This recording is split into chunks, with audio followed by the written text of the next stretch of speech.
दोस्तों, Manjit learning centre में आप सभी का स्वागत है। आज हम रासायनिक समीकरण लिखने के विधि और उसको संतुलित करने सीखेंगे।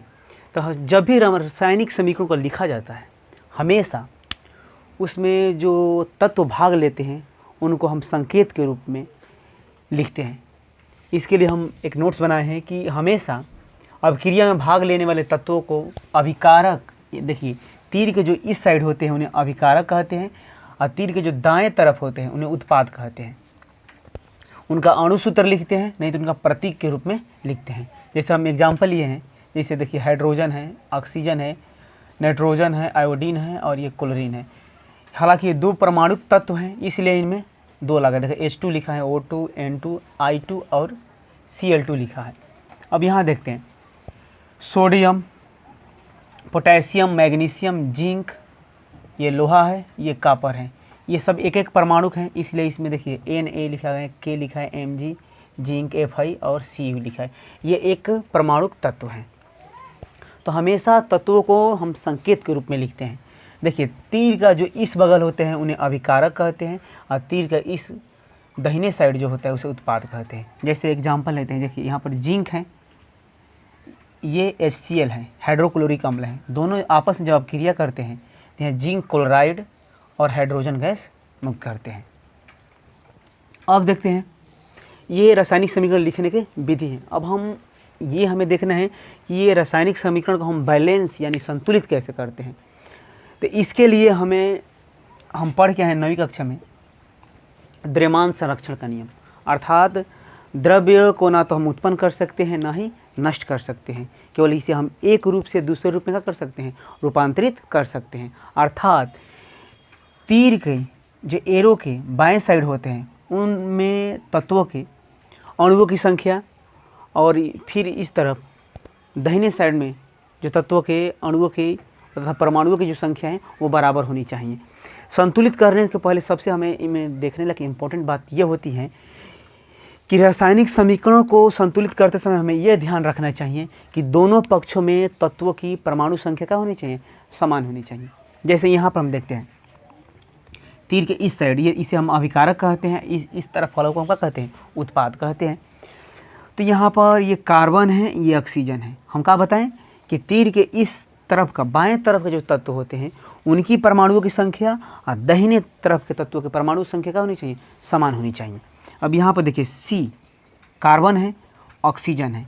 अगर इसे बैलेंस करने के पहले हम सिंपल तरीका देखते हैं। हमें ये देखना है कि जितने कार्बन, देखिए यहाँ पर कार्बन एक है, इधर भी कार्बन एक है कि नहीं।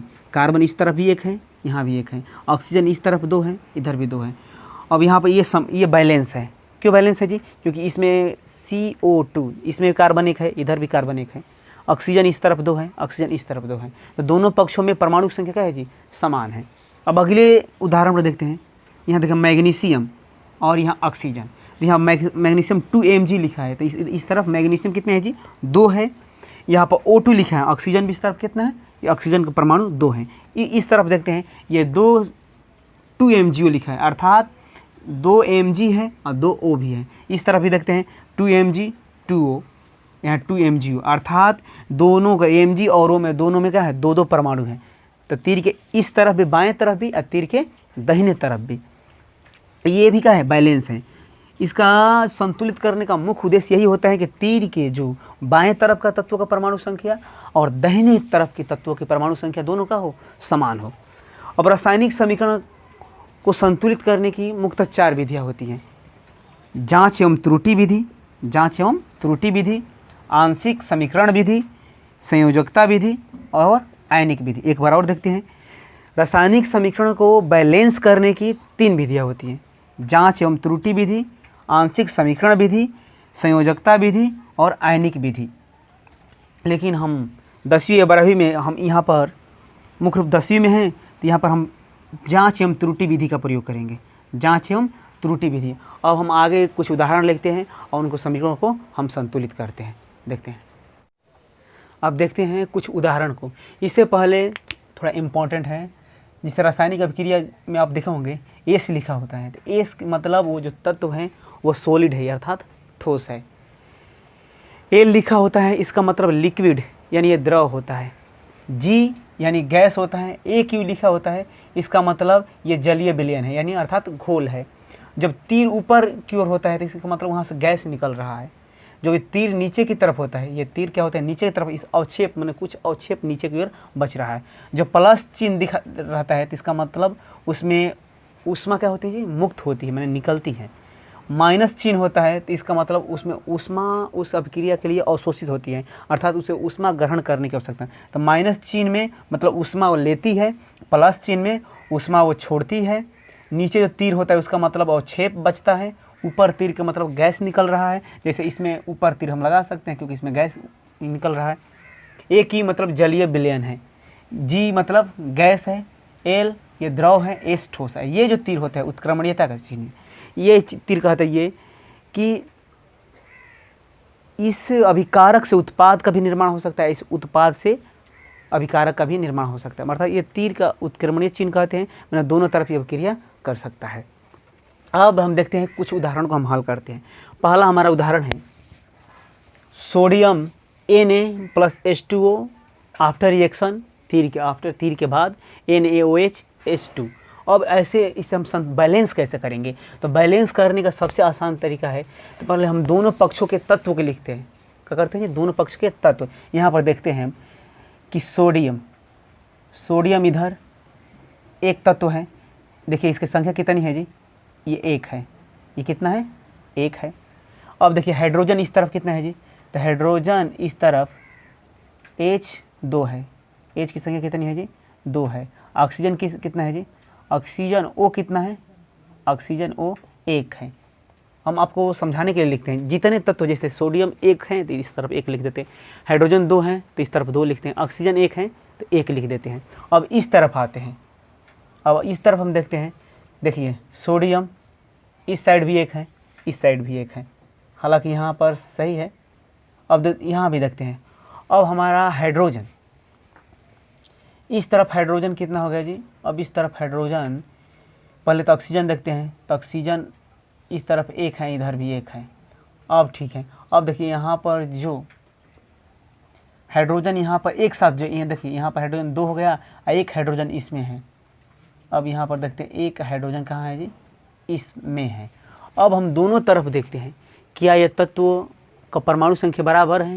अब देखिए यहाँ पर Na 1 है, इस तरफ ही 1 है, O भी 1 है, इधर भी 1 है, लेकिन हाइड्रोजन इस तरफ 3 हो जाता है, इस तरफ 2 ही रहता है। अब हमको ये देखना होता है कि हाइड्रोजन का हम बैलेंस करें, इधर 3 हो गया, इधर 2, तो हम क्या करेंगे, सबसे पहले हाइड्रोजन इधर 3 है, इधर 2 है, तो हम सबसे पहले इधर हम हाइड्रोजन को क्या करेंगे जी, बराबर करेंगे। तो हाइड्रोजन इस तरफ 2 है, इस तरफ 3 और इस तरफ 2, तो हम अगर एलसीएम ले लेते हैं, इधर 3 और 2, तो एलसीएम लगभग कितना 6 हो जाता है। तो इस तरफ हम 3 से गुणा कर देंगे, क्या करेंगे जी, 3 से। अब देखिए यहाँ पर हाइड्रोजन कितना हो गया, 3 दूनी 6। हाँ, इस तरफ अगर 3 से अगर हम इस तरफ गुणा करते हैं, यहाँ पर देखते हैं हाइड्रोजन हमारा इधर 3 है, अगर हाइड्रोजन में अगर हम इस तरफ अगर हम 2 से गुणा करते हैं, ये बगल इस तरफ वाला, तो ये कितना हो जाएगा, ये 4, ये 2 से गुणा करते हैं 2, और यहाँ पर 2, 4 हाइड्रोजन हो जाता है, और 2 हाइड्रोजन और इसे हम गुणा करते हैं, ये 6 हो जाते हैं। पहले इसे सिंपल तरीका हम देखते हैं, हम एक बार इसे मिटाते हैं जैसे कि आपका आसान हो जाए। यहाँ पर हमारा इसका संख्या 1 है और इसका भी का है 1 है, ऑक्सीजन भी बराबर है, लेकिन हाइड्रोजन का हमारा तालमेल नहीं बैठ रहा है। तो सबसे पहले हम इसमें 2 से गुणा करेंगे। अब देखिए हमारा सोडियम कितना हो गया जी, 2 हो गया, ऑक्सीजन भी कितना, इसमें 2 से गुणा करेंगे तो ऑक्सीजन भी 2 हो जाएगा, हाइड्रोजन भी 2। तो हाइड्रोजन पहले हम देखते हैं, एक हाइड्रोजन हमारा गौड़ा रहा है, तो 2 हाइड्रोजन हो गया, 2 इधर, तो 4, इधर कितना होगा जी, हाइड्रोजन हमारा पहले से 2 है, तो इधर हम 2 से गुणा कर लेंगे, इधर हम 2 से गुणा कर लेंगे। हालांकि हम नीचे लिख देते हैं इसको, जब बैलेंस करते हैं तो नीचे लिख देते हैं Na+H2O after reaction NaOH + H2। तो क्या किए थे जी, इधर 2 से गुणा किए थे, इधर भी 2 से गुणा किए थे। तो यहाँ देखते हैं, ये यहाँ पर हाइड्रोजन 4 हो गया, यहाँ पर 2 हाइड्रोजन हो गए और 2 इधर, हाइड्रोजन की भी संख्या क्या हो गई, समान हो गई। अब ऑक्सीजन देखते हैं, ऑक्सीजन भी यहाँ पर एक पहले था, अब ऑक्सीजन कितना हो गया 2, इधर भी ऑक्सीजन कितना हो गया जी 2। अब हमारा क्या तालमेल नहीं खा रहा है सोडियम का, तो देखिए सोडियम इधर 2 है तो इधर भी हम 2 कर देंगे। अब ये देखते हैं, अब इधर भी 2Na, इधर भी 2Na, 2O भी हो गया, इधर भी 2O हो गया, H 2 दूनी के 4, इधर भी इधर 2 इधर 2, मैंने दोनों पक्ष में तीर का इस तरफ और तीर का इस तरफ दोनों क्या हुआ, इसमें तत्वों का परमाणु संख्या समान हो गई। अब हम कह सकते हैं कि ये समीकरण क्या है जी, संतुलित है। अब हम आगे देखते हैं अगले प्रश्न में, यहाँ पर ये पोटेशियम 1 है, यहाँ पर भी पोटेशियम 1 है। अब क्लोरीन भी यहाँ पर क्लोरीन 1 है, यहाँ भी क्लोरीन 1 है। लेकिन अब देखते हैं हम कि हमारा ऑक्सीजन यहाँ पर 2 है, यहाँ पर ऑक्सीजन कितना है जी 3 है। तो सबसे पहले हम इससे पहले लिखते हैं। अब देखते हैं हम अगले एग्जाम्पल, दिया है HNO3 Ca OH2 Ca NO3 twice H2O। अब पहले इसमें समझने एक बात ये होता है, ये जो ब्रैकेट का OH का जो 2 दिया है, इसका कहने का मतलब ये है कि इसमें O2 है, ये क्या कह रहा है जी कि इसमें O2 है और H भी कितना है जी 2 है। ये जो कह रहा है, ये कह रहा है कि इसमें N, देखिए N यानी N इसमें 2 है, N का पूरा ब्रैकेट है ना, तो इसमें N कितने है जी 2 है। और देखिए यहाँ पर ऑक्सीजन जो है इस तरफ देखिए O3, यहाँ पर 3 ऑक्सीजन और ये 3 का गुना, तो 3 दूनी 6, तो इस तरफ टोटल ऑक्सीजन 6 और लास्ट में यहाँ पर भी ऑक्सीजन जो 2 है। अब इसको हम बैलेंस करते समय ये देखना चाहिए कि दोनों पक्षों के तत्व की परमाणु की संख्या का हो जी समान हो। अब देखिए यहाँ पर Ca समान है। अब देखते हैं इसमें H तो 2 है, H कितना है जी 2 है, यहाँ पर देखते हैं H 2 है और इधर H भी 2 है, इधर H 2 है, लेकिन H यहाँ पर 2 है और एक H यहाँ पर है, तो एक अधिक वो H हो रहा है। तो पहले हम H को बैलेंस करते हैं, तो H को बैलेंस करते हैं तो पहले एक बार हम इक्वेशन को लिखते हैं, HNO3 प्लस Ca कोष्ट में OH2 आफ्टर रिएक्शन Ca कोष्ट में NO3 ट्वाइस H2O। तो यहाँ पर हम देखते हैं कि H की संख्या इधर एक कम है, तो इधर से हम अगर 2 से गुणा करते हैं तो 2H हो गया, तो इधर भी हम 2 से गुणा कर देंगे। अब देखते हैं कि अब हमारे तत्वों की संख्या कितने हो रहा है। तो यहाँ पर देखिए H तो बैलेंस हो गया, N यहाँ पर देखिए तो N 2N हो रहा है और यहाँ पर भी N 2 हो गया, N लिखा था N2, यहाँ पर N2 और इधर भी N2 का हो गया, N बराबर हो गया। अब देखते हैं ऑक्सीजन 2 3 6, यहाँ पर ऑक्सीजन 2 3 6 और यहाँ पर देखिए 2 और यहाँ पर भी 2 से गुणा करेंगे तो 2, तो यहाँ भी ऑक्सीजन भी बैलेंस हो गया, ऑक्सीजन भी इधर 8 हो गए, ऑक्सीजन भी 8, हाइड्रोजन भी इधर 4 और इधर भी 4, ऑक्सीजन इधर भी 8 हो गए, हाइड्रोजन इधर भी 4 हो गए, कैल्शियम 1 है, इधर भी कैल्शियम 1 है। अब देखते हैं, अगर देखिए ईमानदारी तो पूरा ये बैलेंस हो गया। जब भी इसे बैलेंस करते हैं तो पहले इनका जो छोटे तत्व होते हैं, जो छोटे तत्व का जो अनुपात होता है इधर उधर, उसे हम बैलेंस करते हैं। तो पहले हम शुरू में देखें कि हाइड्रोजन इधर 2 ही हाइड्रोजन थे, इधर 3 थे, तो इधर हम क्या करिए पहले 2 से गुणा करिए। जब 2 से गुणा करें तो अपने आप देखिए नाइट्रोजन इधर 2 था, इधर भी नाइट्रोजन 2 हो गया, ऑक्सीजन 6 और 2 इधर से 8, इधर भी देखिए 3 दूनी 6, इधर भी 2 8। अब अगले क्वेश्चन देखते हैं, इसमें दिया है NaOH H2SO4 Na2SO4 H2O। अब देखिए सबसे पहले इधर Na, इधर यहाँ N2 हो गया, Na2 हो गया, तो पहले ही देखते हैं कि N ही हमारा क्या है इधर कम है, तो पहले हम इधर लिखते हैं NaOH plus H2SO4 after reaction Na2SO4 plus H2O। अब ध्यान से देखते हैं N इधर कितना है जी 2 है, इधर N क्या है 1 है, तो इधर हम 2 से गुणा करेंगे। जैसे ही 2 से हम गुणा किए तो देखिए 2Na, O इधर कितना हो गया 2। अब इधर O की संख्या देखते हैं, इधर O 1 है इधर और यहाँ पर 4 5 O है, इधर हमारा देखते हैं तो हमारा कहा है जी 4 O इधर हो गया और एक यहाँ 2, पहले तो 1 था लेकिन 2 से गुणा करने से यहाँ A भी O गुणे 2 यानी 2 O हो गया। अब देखते हैं O की संख्या इधर अब डिस्टर्ब हो रहा है, तो अब क्या करेंगे हम इधर 2 से गुणा कर देंगे हम। अब इधर जैसे ही हम 2 से गुणा करेंगे तो अब देखिए ऑक्सीजन कितना हो गया, ऑक्सीजन इधर 2 और 4 6, इधर भी अब 2 से देखिए ऑक्सीजन 2 और 4 6। अब ऑक्सीजन की संख्या क्या है, संतुलित हो गया।